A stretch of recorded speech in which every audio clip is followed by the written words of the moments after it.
विवेकानंद, स्वामी विवेकानंद कहते हैं कि जगन्नाथ मंदिर एक पुराना बौद्ध मंदिर है, हमने इस पर और कई अन्य बौद्ध मंदिरों पर कब्जा कर लिया और उनका पुनर्हिंदूकरण किया। The complete works of Swami Vivekananda, खंड 4। ये विवेकानंद कह रहे हैं जो आधुनिक समय के सबसे बड़े हिंदू संत हैं। अब आप आइए राहुल सांकृत्यायन को सुनते हैं। राहुल सांकृत्यायन जिन्होंने बौद्ध धर्म पर बहुत काम किया, उनकी एक किताब है हिमालय परिचय। उसमें वो बद्रीनाथ के बारे में चर्चा करते हैं, जहां पर वो गए थे और उन्होंने जब मूर्ति को स्नान कराया जा रहा था उस समय जाकर देखा। और वो लिखते क्या है, मूर्ति काले पत्थर की थी जिसे शायद हथौड़े से जानबूझकर तोड़ा गया या इसे पत्थरों में फेंकते समय कुछ हिस्सा टूट गया। पद्मासन में बैठी हुई मूर्ति का एक हाथ की हथेली पैरों पर थी जो भूमि स्पर्श मुद्रा में थी। यह मूर्ति पद्मासन अवस्था में भूमि स्पर्श मुद्रा वाली बुद्ध की है, इसमें मुझे कोई संदेह नहीं लगा। महंत ने बताया कि मूर्ति की छाती पर जनेऊ की रेखा है, लेकिन हकीकत यह है कि बुद्ध की मूर्ति है। एकांश चीवर पहने बुद्ध मूर्ति के चीवर का रूप जनेऊ जैसा ही लगता है।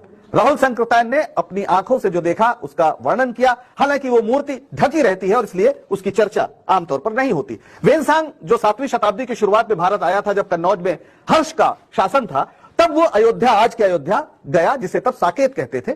उसने जिक्र किया कि वहां 20 बड़े बौद्ध मठ हैं जिनमें 3000 भिक्षु रहते हैं। यह अलग बात है कि आज अयोध्या में कोई बौद्ध मठ नहीं है और कुछ इतिहासकारों का मानना है, मेरे इलाहाबाद विश्वविद्यालय के इतिहास विभाग के एक प्रोफेसर सुशील श्रीवास्तव थे जो अब दिवंगत है, उन्होंने किताब लिखी थी और उसमें भी उन्होंने कहा था कि दरअसल इस मस्जिद के नीचे अगर खुदाई हो तो एक बौद्ध मंदिर है। लेकिन बाबरी मस्जिद विवाद को जन्म देने वाली राजनीति कभी नहीं चाहती कि खुदाई का काम मुगल या सल्तनत काल से पहले तक जाए।